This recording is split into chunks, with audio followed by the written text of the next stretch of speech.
نعرہ لگاتے ہیں ہم اہل سنت، تاج شریعت تاج شریعت۔ سیرت مصطفیٰ صلی اللہ تعالی علیہ وسلم پارٹ 6، مصنف شیخ الحدیث علامہ عبد المصطفیٰ اعظمی رحمۃ اللہ تعالی علیہ۔ مضامین: مدینہ شریف میں اسلام کیوں کر پھیلا، بیعت عقبہ اولیٰ، بیعت عقبہ ثانیہ، ہجرت مدینہ منورہ، کفار کا کانفرنس میٹنگ، ہجرت رسول کا واقعہ صلی اللہ تعالی علیہ وسلم، کاشانۂ نبوت کا محاصرہ صلی اللہ تعالی علیہ وسلم، 100 اونٹ کا انعام، ام معبد کی بکری، سراقہ کا گھوڑا، بریدہ اسلمی کا جھنڈا، حضرت زبیر کے بیش قیمت کپڑے رضی اللہ تعالی عنہم، شہنشاہ رسالت مدینہ شریف میں صلی اللہ تعالی علیہ وسلم۔ صفحہ 122 سے 139 تک سوالات کے جوابات۔ مضامین کی تفصیل ڈسکرپشن میں اردو اور انگلش میں ضرور پڑھیں۔ اے رضا ہر کام کا ایک وقت ہے، دل کو بھی آرام ہو ہی جائے گا۔ بسم اللہ الرحمن الرحیم، اللہ کے نام سے شروع جو بہت مہربان رحمت والا۔ صلی اللہ علی النبی الامی وآلہ صلی اللہ علیہ وسلم، صلاۃ و سلاما علیک یا رسول اللہ۔ 5واں باب، مدینہ میں آفتاب رسالت کی تجلیہ۔ مدینہ منورہ کا پرانا نام یثرب ہے۔ جب آقا دو جہاں صلی اللہ تعالی علیہ وسلم نے اس شہر میں سکونت فرمائی تو اس کا نام مدینۃ النبی، نبی کا شہر پڑ گیا۔ پھر یہ نام مختصر ہو کر مدینہ مشہور ہو گیا۔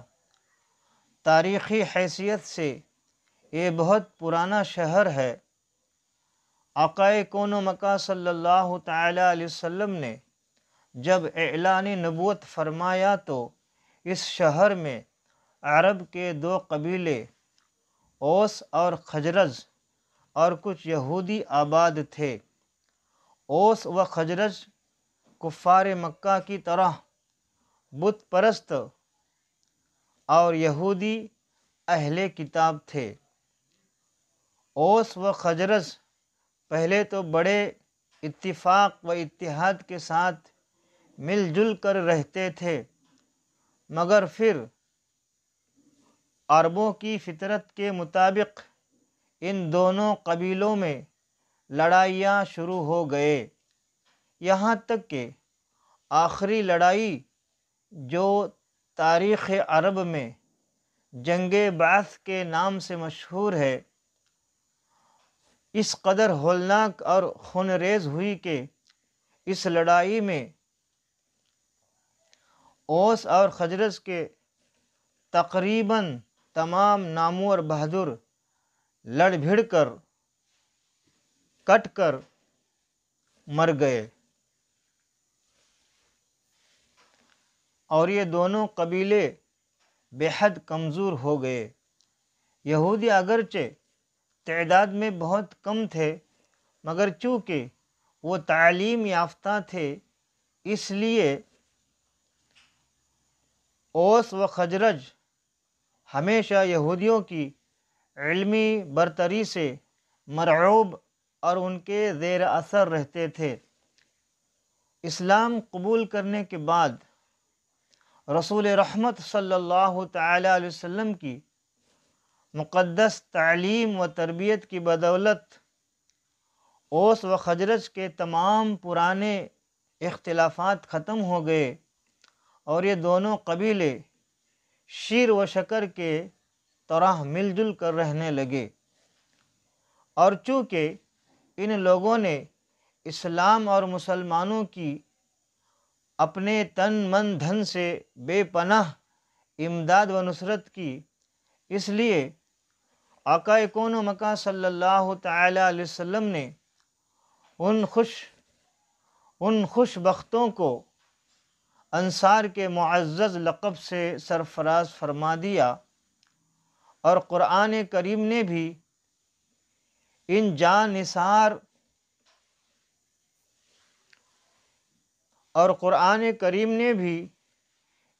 نثاران اسلام کی نصرت، رسول و امداد مسلمین پر ان خوش نصیبوں کی مدح و ثنا کا جا بجا خطبہ پڑھا، اور از روئے شریعت انصار کی محبت ان کی جناب میں حسن عقیدت تمام امت مسلمہ کے لیے لازم الایمان اور واجب العمل قرار پائی، رضی اللہ تعالی عنہم اجمعین۔ مدینہ شریف میں اسلام کیوں کر پھیلا؟ انصار گو بت پرست تھے، مگر یہودیوں کے میل جول سے اتنا جانتے تھے کہ نبی آخر الزماں کا ظہور ہونے والا ہے، اور وہ مدینہ کے یہودی اکثر انصار کے دونوں قبیلوں اوس و خزرج کو دھمکیاں بھی دیا کرتے تھے کہ نبی آخر الزمان کے ظہور کے وقت ہم ان کے لشکر میں شامل ہو کر تم بت پرستوں کو دنیا سے نیست و نابود کر ڈالیں گے۔ اس لیے نبی آخر الزمان کی تشریف آوری کا یہودی اور انصار دونوں کو انتظار تھا۔ سن نبوی کے 11ویں سال میں آقا دو جہاں صلی اللہ تعالی علیہ وسلم معمول کے مطابق حج میں آنے والے قبائل کو دعوت اسلام دینے کے لیے مینا کے میدان میں تشریف لے گئے، اور قرآن مجید کی آیتیں سنا کر لوگوں کے سامنے اسلام پیش فرمانے لگے۔ فخر صادق صلی اللہ تعالی علیہ وسلم مینا میں عقبہ کے گھاٹی کے پاس، جہاں آج مسجد العقبہ ہے، تشریف فرما تھے کہ قبیلہ خزرج کے 6 آدمی آپ کے پاس آ گئے۔ آقا کون و مکان صلی اللہ تعالی علیہ وسلم نے ان لوگوں سے ان کا نام و نسب پوچھا، پھر قرآن کی چند آیتیں سنا کر ان لوگوں کو اسلام کی دعوت دی، جس سے یہ لوگ بے حد متاثر ہو گئے، اور ایک دوسرے کا منہ دیکھ کر واپسی میں یہ کہنے لگے کہ یہودی جس نبی آخر الزمان کی خوشخبری دیتے رہے ہیں، یقیناً وہ نبی یہی ہے، لہٰذا کہیں ایسا نہ ہو کہ یہودی ہم سے پہلے اسلام کی دعوت قبول کر لے۔ یہ کہہ کر سب ایک ساتھ مسلمان ہو گئے، اور مدینہ جا کر اپنے اہل خاندان اور رشتہ داروں کو بھی اسلام کی دعوت دی۔ ان 6 خوش نصیبوں کے نام یہ ہے: پہلا، حضرت عقبہ بن عامر بن نابی۔ دوسرے، حضرت ابو امامہ اسعد بن زرارہ۔ نمبر 3، حضرت عوف بن حارث۔ نمبر 4 حضرت رافع بن مالک، نمبر 5 حضرت قطبہ بن عامر بن حدیدہ، نمبر 6 حضرت جابر بن عبداللہ بن ریاب رضی اللہ تعالی عنہم اجمعین، مدارج النبوہ جلد 2 صفحہ 51 و زرقانی جلد 1 صفحہ 310۔ بیعت عقبہ اولی، دوسرے سال سن نبوی 12 میں حج کے موقع پر مدینہ کے 12 اشخاص مینا کی اس گھاٹی میں چھپ کر مشرف باسلام ہوئے، جانے دو عالم صلی اللہ تعالی علیہ وسلم سے بیعت ہوئے، اور تاریخ اسلام میں اس بیعت کا نام بیعت عقبہ اولی ہے، یعنی پہلی بیعت۔ ساتھ ہی ان لوگوں نے جانے دو عالم صلی اللہ تعالی علیہ وسلم سے یہ درخواست بھی کی کہ احکام اسلام کی تعلیم کے لیے کوئی معلم بھی ان لوگوں کے ساتھ کر دیا جائے۔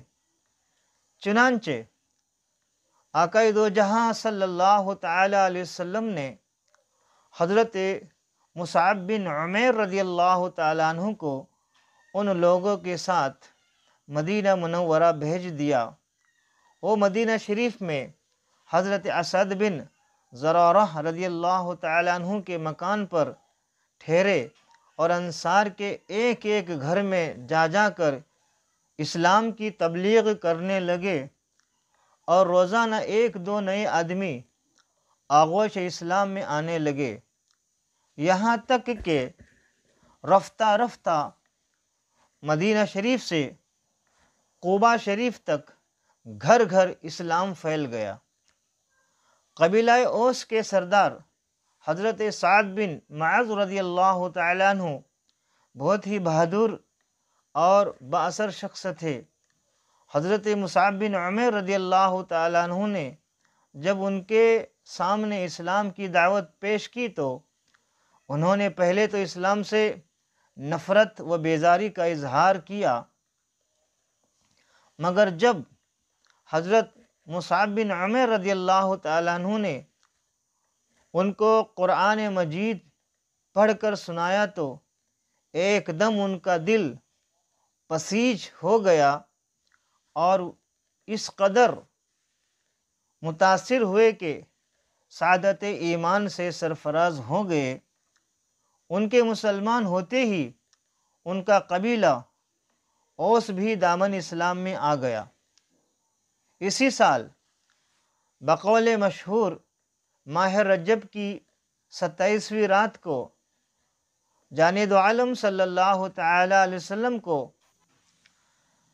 بحالت بیداری معراج جسمانی ہوئی، اور اسی سفر معراج میں 5 نمازیں فرض ہوئے، جس کا تفصیلی بیان انشاءاللہ تعالی معجزات کے باب میں آئے گا۔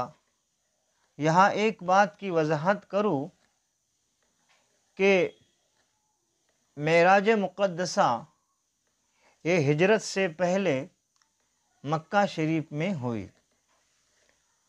بیعت عقبہ ثانیہ، یعنی عقبہ کی دوسری بیعت، اس کے 1 سال بعد سن 13 سال نبوی میں حج کے موقع پر مدینہ شریف کے تقریباً 72 اشخاص نے مینا کی اسی گھاٹی میں اپنے بت پرست ساتھیوں سے چھپ کر جانے دو عالم صلی اللہ تعالی علیہ وسلم کے دستے حق پرست پر بیعت کی، اور یہ عہد کیا کہ یعنی وعدہ کیا کہ ہم لوگ آقا دو جہاں صلی اللہ تعالی علیہ وسلم کی اور اسلام کی حفاظت کے لیے اپنی جان قربان کر دیں گے۔ اس موقع پر فخر صادق صلی اللہ تعالی علیہ وسلم کے چچا حضرت عباس رضی اللہ تعالی عنہ بھی موجود تھے، جو ابھی تک ایمان کی دولت سے مالا مال نہیں ہوئے تھے۔ انہوں نے مدینہ والوں سے کہا کہ دیکھو، محمد صلی اللہ تعالی علیہ وسلم اپنے خاندان بنی ہاشم میں ہر طرح محترم اور باعزت ہے۔ ہم لوگوں نے دشمنوں کے مقابلے میں سینہ سپیر ہو کر ان کی حفاظت کی ہے۔ اب تم لوگ ان کو اپنے وطن میں لے جانے کے خواہش مند ہو تو سن لو، اگر مرتے دم تک تم لوگ ان کا ساتھ دے سکو تو بہتر ہے، ورنہ ابھی سے کنارہ کش ہو جاؤ۔ یہ سن کر حضرت برہ بن عازب رضی اللہ تعالیٰ عنہ طیش میں آ کر کہنے لگے، ہم لوگ تلواروں کی گود میں پلے ہیں۔ حضرت برہ بن عازب رضی اللہ تعالیٰ عنہ اتنا ہی کہنے پائے تھے کہ حضرت ابو الہیثم رضی اللہ تعالیٰ عنہ نے بات کاٹتے ہوئے یہ کہا کہ یا رسول اللہ صلی اللہ تعالی علیہ وسلم، ہم لوگوں کے یہودیوں سے پرانے تعلقات ہیں، اب ظاہر ہے کہ ہمارے مسلمان ہو جانے کے بعد یہ تعلقات ٹوٹ جائیں گے۔ کہیں ایسا نہ ہو کہ جب اللہ تعالیٰ آپ کو غلبہ عطا فرمائے تو آپ ہم لوگوں کو چھوڑ کر اپنے وطن مکہ چلے جائے۔ یہ سن کر جانے دو عالم صلی اللہ تعالی علیہ وسلم نے مسکراتے ہوئے جواب دیا کہ تم لوگ اطمینان رکھو کہ تمہارا خون میرا خون ہے، اور یقین کرو میرا جینا مرنا تمہارے ساتھ ہے۔ میں تمہارا ہوں اور تم میرے ہوں، تمہارا دشمن میرا دشمن اور تمہارا دوست میرا دوست ہے۔ زرقانی علی المواہب جلد 1 صفحہ 317 و سیرت ابن ہشام جلد 4 صفحہ 441 تا 442۔ جب انصار یہ بیعت کر رہے تھے تو حضرت سعد بن زرارہ رضی اللہ تعالی عنہ نے یا حضرت عباس بن نزیلہ رضی اللہ تعالی عنہ نے کہا کہ میرے بھائیوں، تمہیں یہ بھی خبر ہے کہ تم لوگ کس چیز پر بیعت کر رہے ہوں؟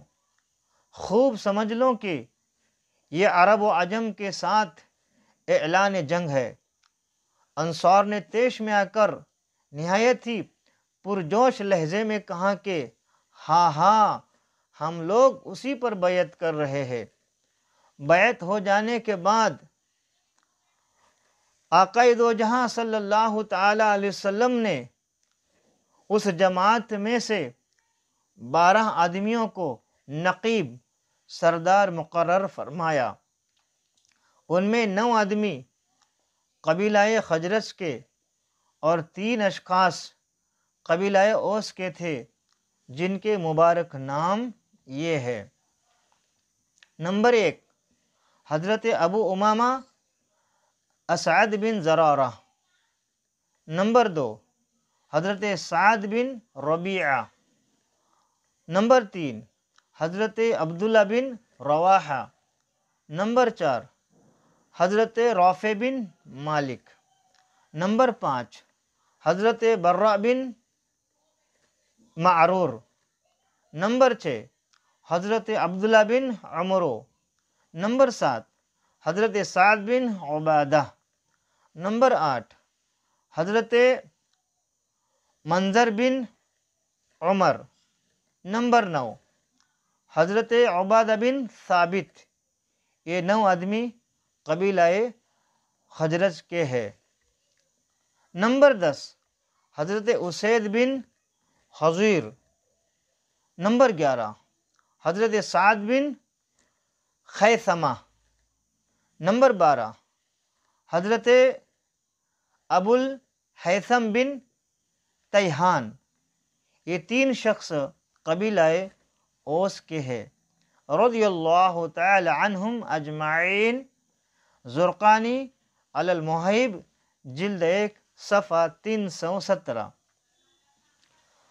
اس کے بعد یہ تمام حضرات اپنے اپنے ڈیروں پر چلے گئے۔ صبح کے وقت جب قریش کو اس کی اطلاع ملی، یعنی اس کی خبر پہنچی، تو وہ آگ بگولا ہو گئے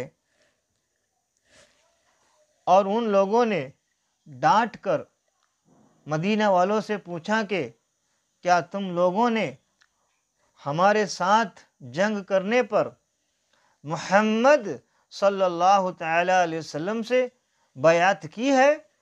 انصار کے کچھ ساتھیوں نے جو مسلمان نہیں ہوئے تھے اپنی لا علمی ظاہر کی۔ یہ سن کر قریش واپس چلے گئے، مگر جب تفتیش و تحقیقات کے بعد کچھ انصار کی بیعت کا حال معلوم ہوا تو قریش غیظ و غضب میں آپے سے باہر ہو گئے اور بیعت کرنے والوں کی گرفتاری کے لیے تعاقب کیا، مگر قریش حضرت سعد بن عبادہ رضی اللہ تعالیٰ عنہ کے سوا کسی اور کو نہیں پکڑ سکے۔ قریش حضرت سعد بن عبادہ رضی اللہ تعالیٰ عنہ کو اپنے ساتھ مکہ لائے اور ان کو قید کر دیا، مگر جب جبیر بن مطعم اور حارث بن حرب بن امیہ کو پتہ چلا تو ان دونوں نے قریش کو سمجھایا کہ خدا کے لیے سعد بن عبادہ رضی اللہ تعالیٰ عنہ کو فوراً چھوڑ دو، ورنہ تمہاری ملک شام کی تجارت خطرہ میں پڑ جائے گی۔ یہ سن کر قریش نے حضرت سعد بن عبادہ کو قید سے رہا کر دیا اور وہ بخیریت مدینہ پہنچ گئے رضی اللہ تعالی عنہ۔ سیرت ابن حشام جلد 4 صفحہ 449 تا 450۔ ہجرت مدینہ منورہ۔ مدینہ منورہ میں جب اسلام اور مسلمانوں کو ایک پناہ گاہ مل گئی تو آقا دو جہاں صلی اللہ تعالی علیہ وسلم نے صحابہ کرام رضوان اللہ تعالی علیہم اجمعین کو عام اجازت دے دی کہ وہ مکہ شریف سے ہجرت کر کے مدینہ شریف چلے جائیے۔ چنانچہ سب سے پہلے حضرت ابو سلمہ رضی اللہ تعالی عنہ نے ہجرت کی، اس کے بعد یک بعد دیگر دوسرے لوگ بھی مدینہ منورہ روانہ ہونے لگے۔ جب کفار قریش کو پتہ چلا تو انہوں نے روک ٹوک شروع کر دی، مگر چھپ چھپ کر لوگوں نے ہجرت کا سلسلہ جاری رکھا، یہاں تک کہ رفتہ رفتہ بہت سے صحابہ کرام رضوان اللہ تعالی علیہم اجمعین مدینہ منورہ چلے گئے۔ صرف وہی حضرات مکہ شریف میں رہ گئے جو یا تو کافروں کی قید میں تھے یا اپنی مفلسی کی وجہ سے مجبور تھے۔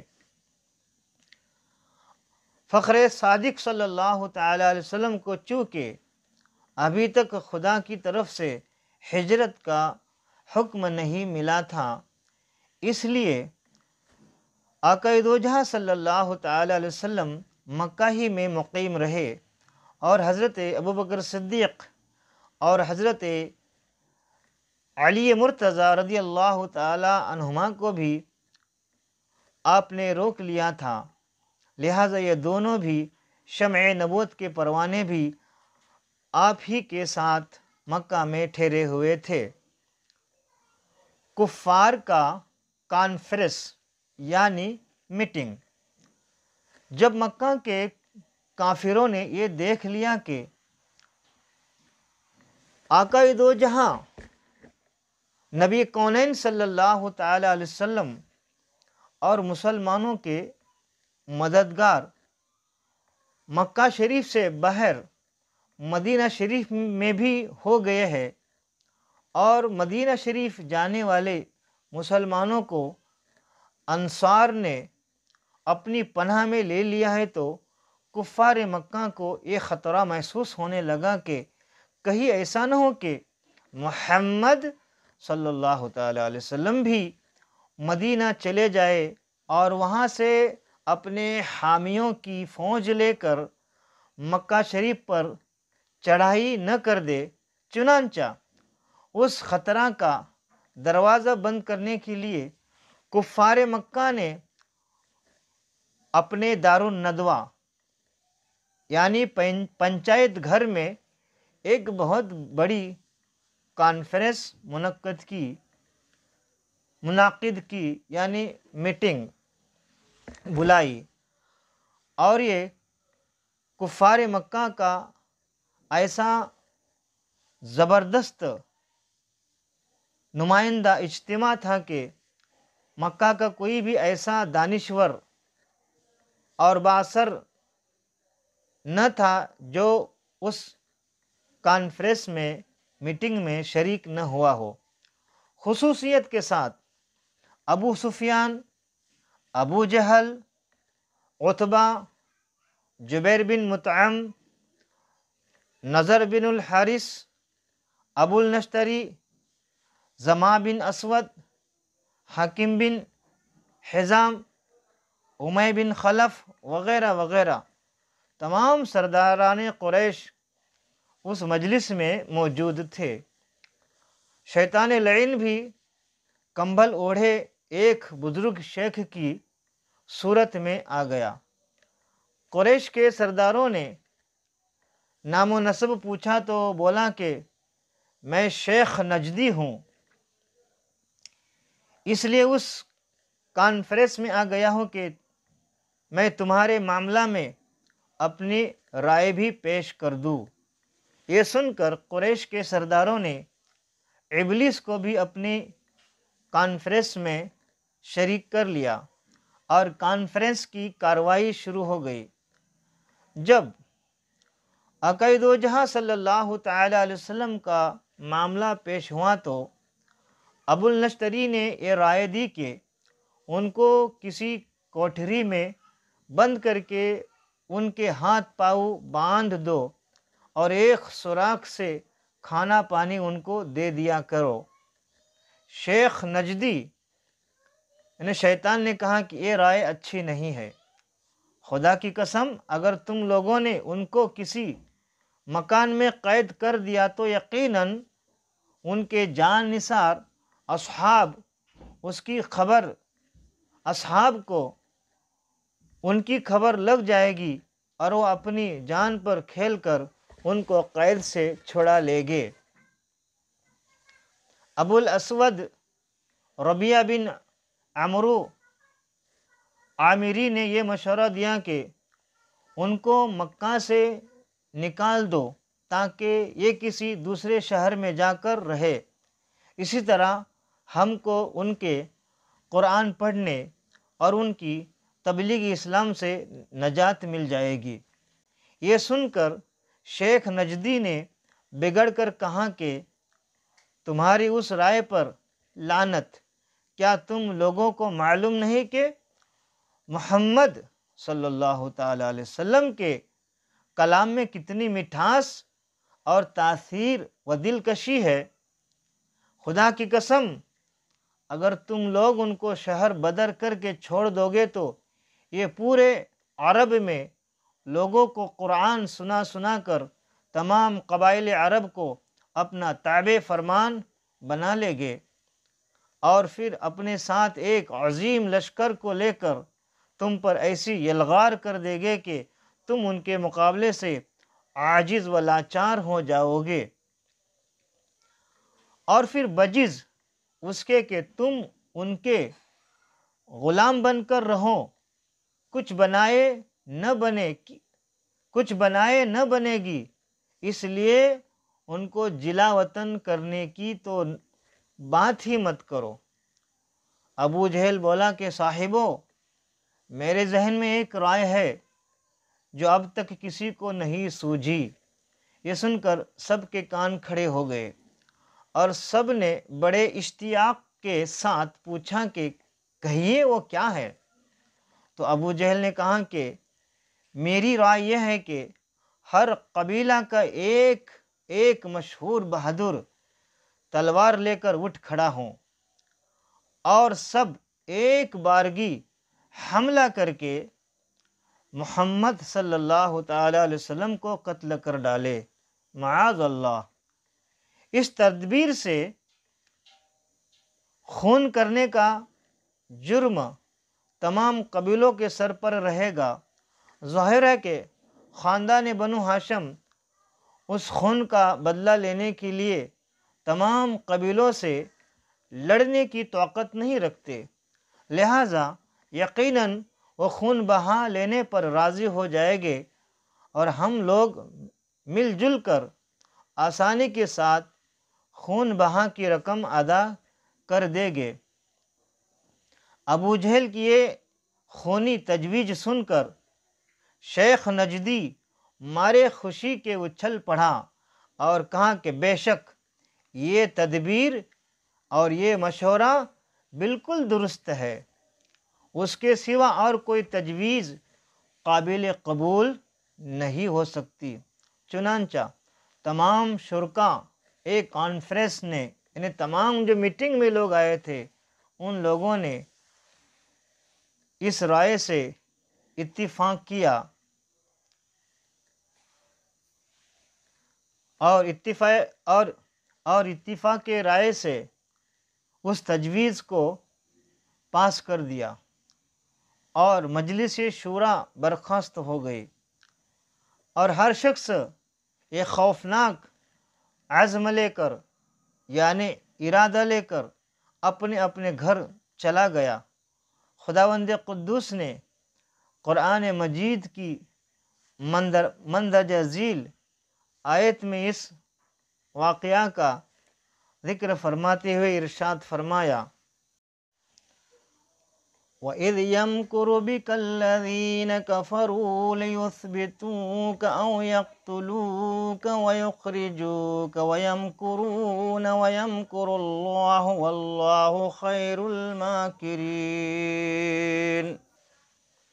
اور اے محبوب، یاد کرو جب کافر تمہارے ساتھ مکر کرتے تھے کہ تمہیں بند کر لے یا شہید کر دے یا نکال دے، اپنا سا مکر کرتے تھے، اور اللہ اپنی خفیہ تدبیر فرماتا تھا، اور اللہ کی خفیہ تدبیر سب سے بہتر ہے۔ سورہ انفال آیت 30، 8واں سورہ، پارہ 9، ترجمہ کنز الایمان۔ مصنف رحمۃ اللہ علیہ کا ترجمہ بھی پیش خدمت ہے۔ اے محبوب، یاد کیجئے جس وقت کفار آپ کے بارے میں خفیہ تدبیر کر رہے تھے کہ آپ کو قید کر دے یا قتل کر دے یا شہر بدر کر دے۔ یہ لوگ خفیہ تدبیر کر رہے تھے اور اللہ خفیہ تدبیر کر رہا تھا، اور اللہ کی پوشیدہ تدبیر سب سے بہتر ہے۔ اللہ تعالیٰ کی خفیہ تدبیر کیا تھی؟ اگلے صفحہ پر اس کا جلوہ دیکھیے۔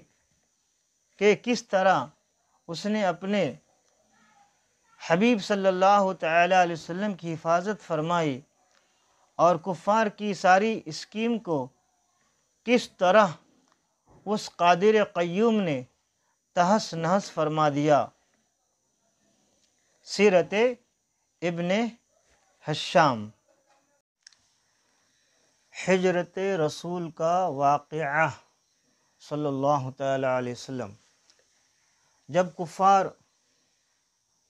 آقا دو جہاں صلی اللہ تعالی علیہ وسلم کے قتل پر اتفاق کر کے کانفرنس یعنی میٹنگ ختم کر چکے اور اپنے اپنے گھروں کو روانہ ہو گئے تو حضرت جبریل امین علیہ الصلاۃ والسلام رب العالمین کا حکم لے کر نازل ہو گئے کہ اے محبوب صلی اللہ تعالی علیہ وسلم، آج رات کو آپ اپنے بستر پر نہ سوئیے اور ہجرت کر کے مدینہ تشریف لے جائیے۔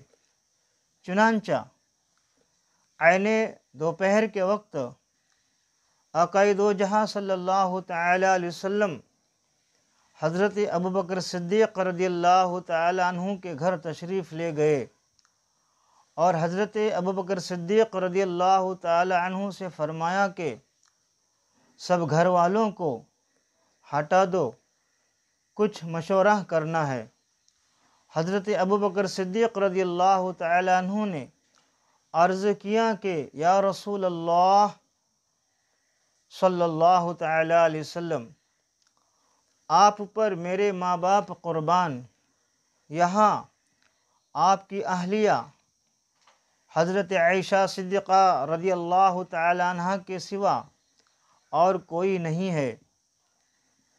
اس وقت حضرت عائشہ رضی اللہ تعالی عنہ سے آقا کون و مکان صلی اللہ تعالی علیہ وسلم کی شادی ہو چکی تھی۔ آقا کون و مکان صلی اللہ تعالی علیہ وسلم نے فرمایا کہ اے ابو بکر، اللہ تعالیٰ نے مجھے ہجرت کی اجازت فرما دی ہے۔ حضرت ابوبکر صدیق رضی اللہ تعالی عنہ نے عرض کیا کہ میرے ماں باپ قربان ہوں آپ پر یا رسول اللہ صلی اللہ تعالی علیہ وسلم، مجھے بھی ہمراہی کا شرف حاصل فرمائیے۔ آپ نے ان کی درخواست منظور فرمائی۔ حضرت ابوبکر صدیق رضی اللہ تعالی عنہ نے 4 مہینے سے 2 اونٹنیاں ببول کی پتی کھلا کھلا کر تیار رکھی تھے کہ ہجرت کے وقت یہ سواری کے کام آئے گی۔ عرض کی کہ یا رسول اللہ صلی اللہ تعالی علیہ وسلم، ان میں سے ایک اونٹنی آپ قبول فرما لے۔ آقا دو جہاں صلی اللہ تعالی علیہ وسلم نے ارشاد فرمایا کہ قبول ہے، مگر میں اس کی قیمت دوں گا۔ حضرت ابوبکر صدیق رضی اللہ تعالی عنہ نے بدل ناخواستہ فرمان رسالت سے مجبور ہو کر اس کو قبول کیا۔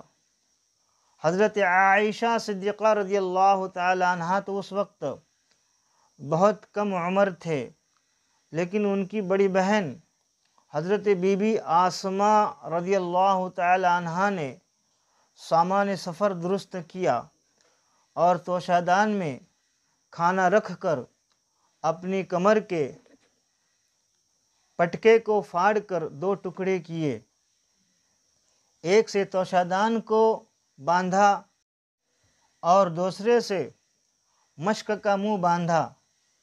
یہ وہ قابل فخر شرف ہے جس کی بنا پر ان کو ذات النطاقین 2 پٹکے والی کے معزز لقب سے یاد کیا جاتا ہے۔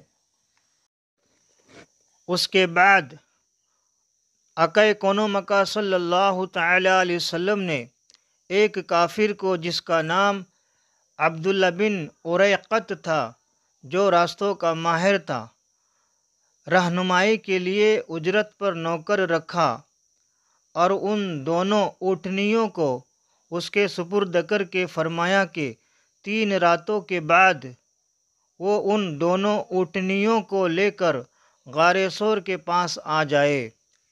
یہ سارا انتظام کر لینے کے بعد نبی کونین صلی اللہ تعالی علیہ وسلم اپنے مکان پر تشریف لائے۔ بخاری جلد 1 صفحہ 553 تا صفحہ 554، باب ہجرت النبی صلی اللہ تعالی علیہ وسلم۔ کاشانہ نبوت کا محاصرہ۔ کفار مکہ نے اپنے پروگرام کے مطابق کاشانہ نبوت کو گھیر لیا اور انتظار کرنے لگے کہ آقا دو جہاں صلی اللہ تعالی علیہ وسلم سو جائے تو ان پر قاتلانہ حملہ کیا جائے۔ اس وقت گھر میں آقا کون و مکہ صلی اللہ تعالی علیہ وسلم کے پاس صرف علی مرتضیٰ رضی اللہ تعالی عنہ تھے۔ کفار مکہ اگرچہ رحمت عالم صلی اللہ تعالی علیہ وسلم کے بدترین دشمن تھے، مگر اس کے باوجود آقا کون و مکہ صلی اللہ تعالی علیہ وسلم کی امانت و دیانت پر کفار کو اس قدر اعتماد تھا کہ وہ اپنی قیمتی مال و سامان کو آقا کون و مکہ صلی اللہ تعالی علیہ وسلم کے پاس امانت رکھتے تھے۔ چنانچہ اس وقت بھی بہت سی امانتیں کاشانہ نبوت میں تھے۔ آقا کون و مکہ صلی اللہ تعالی علیہ وسلم نے حضرت علی مرتضیٰ رضی اللہ تعالی عنہ سے فرمایا کہ تم میری سبز رنگ کی چادر اوڑھ کر میرے بستر پر سو رہو، اور میرے چلے جانے کے بعد تم قریش کی تمام امانتیں ان کے مالکوں کو سونپ کر مدینے چلے آنا۔ یہ بڑا ہی خوفناک اور بڑے سخت خطرہ کا موقع تھا۔ حضرت علی مرتضیٰ رضی اللہ تعالیٰ عنہ کو معلوم تھا کہ کفار مکہ فخر صادق صلی اللہ تعالی علیہ وسلم کے قتل کا ارادہ کر چکے ہیں، مگر حضور اقدس صلی اللہ تعالی علیہ وسلم کے اس فرمان سے کہ تم قریش کی ساری امانتیں لوٹا کر مدینہ چلے آنا، حضرت علی مرتضیٰ رضی اللہ تعالیٰ عنہ کو یقین کامل تھا کہ میں زندہ رہوں گا اور مدینہ پہنچوں گا۔ اس لیے رسول اللہ صلی اللہ تعالی علیہ وسلم کا بستر جو آج کانٹوں کا بچھونا تھا، حضرت علی رضی اللہ تعالیٰ عنہ کے لیے پھولوں کی سیج بن گیا، اور آپ رضی اللہ تعالیٰ عنہ بستر پر صبح تک آرام کے ساتھ میٹھی میٹھی نیند سوتے رہے۔ اپنے اسی کارنامے پر فخر کرتے ہوئے شعر خدا نے اپنے اشعار میں فرمایا کہ وقیت بنفسی خیر من وطی الثرا ومن طاف بالبیت العتیق وبالحجر، میں نے اپنی جان کو خطرہ میں ڈال کر اس ذات گرامی کی حفاظت کی جو زمین پر چلنے والوں اور خانہ کعبہ و حتیم کا طواف کرنے والوں میں سب سے زیادہ بہتر اور بلند مرتبہ ہے۔ رسول الہ خاف ان یمکروا بہ فنجاہ ذو الطول الہ من المکر، رسول خدا صلی اللہ تعالی علیہ وسلم کو یہ اندیشہ تھا کہ کفار مکہ ان کے ساتھ خفیہ چال چل جائے گے، مگر خداوند مہربان نے ان کافروں کی خفیہ تدبیر سے بچا لیا۔ زرقانی علی المواہب جلد 1 صفحہ 322۔ یہاں پر ایک عقیدے کی بات عرض کر دوں۔ مولائے کائنات علی مرتضیٰ رضی اللہ تعالی عنہ کا اس بات پر یقین تھا کہ آقائے دو جہاں صلی اللہ تعالی علیہ وسلم نے فرمایا کہ اے علی، آج میرے بستر پر آپ کو سونا ہے، پھر اٹھنا ہے، پھر کفاروں کی امانتیں ان کے سپرد کرنا ہے، پھر مدینہ شریف تشریف لانا ہے۔ تو مولا علی کا یقین تھا کہ اللہ تعالیٰ نے آقائے دو جہاں صلی اللہ تعالی علیہ وسلم کو علم غیب عطا فرمایا ہے، اور سرکار نے جو فرمایا وہ ہو کر رہے گا۔ اسی لیے ہمارے ایمان کی حفاظت کرنے والے پیشوائے اہل سنت محقق بریلوی اعلی حضرت رضی اللہ تعالیٰ عنہ نے فرمایا، اور کوئی غیب کیا تم سے نہا ہو بھلا، جب نہ خدا ہی چھپا تم پہ کروڑوں درود۔ اور مولائے کائنات رضی اللہ تعالیٰ عنہ کا یقین تھا کہ سرکار کے زبان سے نکلی ہوئی بات پوری ہو کر رہے گی۔ اعلی حضرت عظیم البرکت رضی اللہ تعالیٰ عنہ فرماتے ہیں، او زباں جس کو سب کن کی کنجی کہے، او زباں جس کو سب کن کی کنجی کہے، اس کی نافذ حکومت پہ لاکھوں سلام۔ حضور اقدس صلی اللہ تعالی علیہ وسلم نے بستر نبوت پر جان ولایت کو سلا کر ایک مٹھی خاک ہاتھ میں لی اور سورہ یاسین کی ابتدائی آیتوں کی تلاوت فرماتے ہوئے، اِنَّا جَعَلْنَا فِي أَعْنَاقِهِمْ أَغْلَالًا فَهِيَ إِلَى الْأَذْقَانِ فَهُمْ مُقْمَحُونَ وَجَعَلْنَا مِن بَيْنِ أَيْدِيهِمْ سَدًّا وَمِن خَلْفِهِمْ سَدًّا فَأَغْشَيْنَاهُمْ فَهُمْ لَا يُبْصِرُونَ۔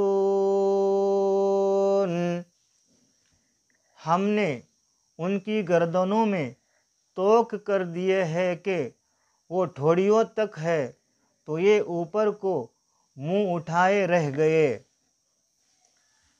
اور ہم نے ان کے آگے دیوار بنا دی اور ان کے پیچھے ایک دیوار، اور انہیں اوپر سے ڈھانک دیا تو انہیں کچھ نہیں سوجھتا۔ سورہ یاسین سورہ 36واں رکوع پہلا پارہ 22واں۔ ترجمہ کنز الایمان۔ سورہ یاسین کی ابتدائی آیتوں کو تلاوت فرماتے ہوئے نبوت خانہ سے باہر تشریف لائے اور محاصرہ کرنے والے کافروں کے سروں پر خاک ڈالتے ہوئے ان کے مجمع سے صاف نکل گئے۔ نہ کسی کو نظر آئے، نہ کسی کو کچھ خبر ہوئی۔ ایک دوسرا شخص جو اس مجمع میں موجود نہ تھا، اس نے ان لوگوں کو خبر دی کہ محمد صلی اللہ تعالیٰ علیہ وسلم تو یہاں سے نکل گئے اور چلتے وقت تمہارے سروں پر خاک ڈال گئے ہیں۔ چنانچہ ان کور بختوں نے اپنے سروں پر ہاتھ پھیرا تو واقعی ان کے سروں پر خاک اور دھول پڑی ہوئی تھی۔ مدارج النبوہ جلد 2 صفحہ 57۔ رحمت دو عالم صلی اللہ تعالی علیہ وسلم اپنے دولت خانہ سے نکل کر مقام حضورہ کے پاس کھڑے ہو گئے اور بڑی حسرت کے ساتھ کعبہ کو دیکھا اور فرمایا کہ اے شہر مکہ، تو مجھ کو تمام دنیا سے زیادہ پیارا ہے۔ اگر میری قوم مجھ کو تجھ سے نہ نکالتی تو میں تیرے سوا کسی اور جگہ سکونت پذیر نہ ہوتا۔ حضرت ابوبکر صدیق رضی اللہ تعالیٰ عنہ سے پہلے ہی قرارداد ہو چکی تھی، وہ بھی اسی جگہ آ گئے، اور اس خیال سے کہ کفار مکہ ہمارے قدموں کے نشان سے ہمارا راستہ پہچان کر ہمارا پیچھا نہ کرے۔ پھر یہ بھی دیکھا کہ آقا کون مکہ صلی اللہ تعالیٰ علیہ وسلم کے پائے نازک زخمی ہو گئے ہیں۔ حضرت ابوبکر صدیق رضی اللہ تعالیٰ عنہ نے آقا کون مکہ صلی اللہ تعالیٰ علیہ وسلم کو اپنے کندھوں پر سوار کر لیا، اور اسی طرح خاردار جھاڑیوں اور نوک دار پتھروں والی پہاڑیوں کو روندتے ہوئے اسی غار ثور پہنچے۔ مدارج النبوہ جلد 2 صفحہ 58۔ یہاں ایک بات عقیدے کی پیش خدمت ہے۔ تمام سیرت کی کتابوں میں یہ روایت موجود ہے، آقا کون مکہ صلی اللہ تعالیٰ علیہ وسلم ریت پر قدم مبارک رکھتے تو نشان نہیں پڑتا تھا، زمین پر اپنا پیر مبارک رکھتے تو نشان نہیں پڑتا تھا، گیلی مٹی پر اپنا پاؤں مبارک رکھتے تو نشان نہیں پڑتا تھا، لیکن پتھر پر آپ اپنا پیر مبارک رکھتے تو پتھر پر نشان پڑ جاتا۔ تو ابوبکر صدیق رضی اللہ تعالیٰ عنہ نے فرمایا کہ یا رسول اللہ صلی اللہ تعالیٰ علیہ وسلم، آپ اگر پتھر پر پاؤں رکھیں گے تو نشان پڑ جائے گا، اس لیے میرے کندھوں پر اب بیٹھ جائیے۔ تو ابوبکر صدیق رضی اللہ تعالیٰ عنہ نے سرکار اقدس صلی اللہ تعالیٰ علیہ وسلم کو کندھوں پر اس لیے لیا کہ سرکار اقدس صلی اللہ تعالیٰ علیہ وسلم کے پاؤں مبارک کا نشان آئے، پتھر پر نہ پڑے، اور کفار اس کو پہچان کر تعقب نہ کر سکے۔ اور یہاں پر یہ بات اور عقیدے کی بات ہے، ابوبکر صدیق رضی اللہ تعالیٰ عنہ کو ہجرت کی رات میں وہ فضیلت ملی کہ انہوں نے بار نبی کو اپنے کندھے پر لے کر غار ثور تک وہ دشوار، وہ مشکل سفر آپ نے فرمایا جس کا اندازہ لگانا بہت ہی مشکل ہے۔ اور جب کعبہ شریف کے بت گرائے جا رہے تھے تو ایک بت بہت اوپر تھا، وہ لکڑی وہاں پر نہیں پہنچتی تھی، تو مولا کائنات رضی اللہ تعالیٰ عنہ نے عرض کی یا رسول اللہ صلی اللہ تعالیٰ علیہ وسلم، آپ میرے کندھے پر بیٹھ جائیے، اور جو اونچائی پر بت ہے اس کو گرا دیجئے یا رسول اللہ صلی اللہ تعالیٰ علیہ وسلم۔ تو آقا کون مکہ صلی اللہ تعالیٰ علیہ وسلم نے فرمایا اے علی، میں بار علی اٹھا سکتا ہوں، لیکن تم بار نبی نہیں اٹھا سکتے۔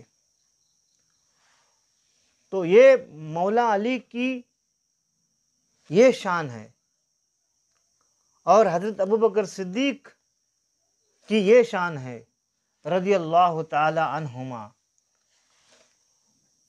تو کہاں ہے وہ جو